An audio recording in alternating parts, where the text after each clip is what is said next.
মন্ত্রিসভার সদস্য হিসেবে যেদিন শপথ গ্রহণ করেছেন সেদিনই বলেছেন যে সরকার শিক্ষা ব্যবস্থাকে এমনভাবে সাজাবে যেন বিদেশিরা আমাদের দেশে পড়তে আসে, আমরা যাব না। এই ধরনের শিক্ষা ব্যবস্থা গড়ে তুলতে আপনার সরকারের পরিকল্পনাটা আসলে কি? মাননীয় প্রধানমন্ত্রী খোদ জনাব তারেক রহমান উনি নিজেই খোদ নেতৃত্ব দিচ্ছেন পুরো শিক্ষা ব্যবস্থার ওই আমূল পরিবর্তনে। সো ওনার ভিশনটা হলো কমপ্লিট শিক্ষিত নাগরিক তৈরি করা, যার ভেতরে আপনার নাগরিক মূল্যবোধ, আপনার এমপ্যাথি, পারিবারিক মূল্যবোধ, সামাজিক মূল্যবোধ, এই সব কিছু অত্যন্ত গুরুত্বপূর্ণ। একই সাথে স্কিল ডেভেলপমেন্ট, যে তারা যেন একটা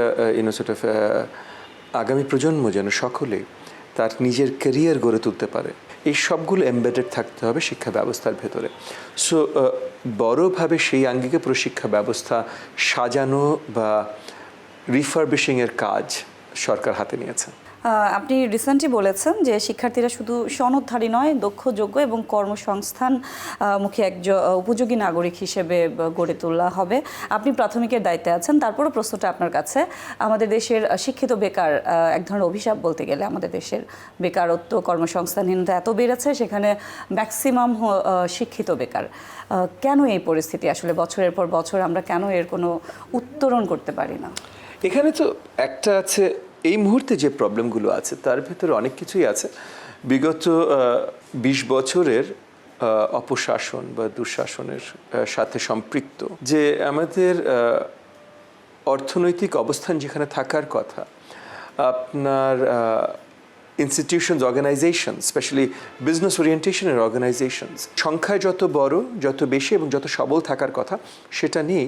বিকজ অলমোস্ট ২ দশক ধরে সেন্ট্রালাইজড একটা সিস্টেমের মাধ্যমে ব্যাংক খাতকে দুর্বল করা হয়েছে, দুর্নীতি হয়েছে। সো শিল্প কারখানা এগুলো যেভাবে গড়ে উঠতে পারত, চাকরির জায়গাগুলো যেভাবে উন্মোচিত হতে পারত, সেটা হয়নি। সো এখানে হয়তো আরও ১-১.৫ কোটি বেশি চাকরির জায়গা থাকতো, কিন্তু এটা তৈরি হয়নি, দুর্নীতি হয়েছে। একই সাথে শিক্ষা ব্যবস্থার আঙ্গিকে যদি আমরা তাকাই, তাহলে শিক্ষা ব্যবস্থাটা কর্মমুখী করা হয়নি। গত কিছুদিন আগে এই পরিসংখ্যানটা জাতীয় বিশ্ববিদ্যালয়ের ভিসির কাছ থেকে জানলাম যে জাতীয় বিশ্ববিদ্যালয়ের অধীনে প্রতি বছর ৬০,০০০ মানে 60,000+ পলিটিক্যাল সায়েন্স গ্র্যাজুয়েটস বের হয়।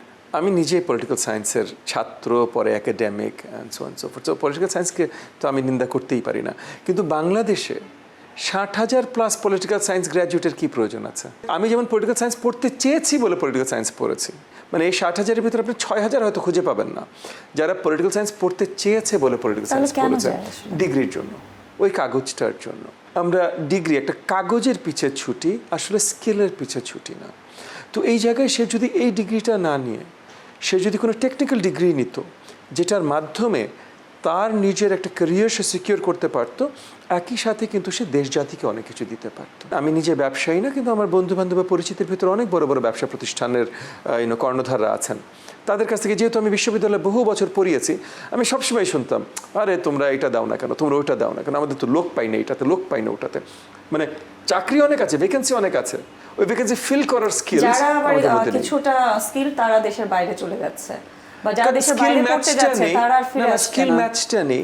এখন মনে করেন আপনি গাড়ি বানানোর স্কিলটা সাপোজ কথার কথা ডেভেলপ করেছেন, তো বাংলাদেশে তো গাড়ি বানানোর ফ্যাক্টরি নেই, তাহলে আপনার চলে যেতে হচ্ছে বিদেশে চাকরি খুঁজতে। অ্যান্ড এগেন বিদেশে চাকরি খুঁজতে হতেই পারে, ইটস এ গ্লোবালাইজড ওয়ার্ল্ড।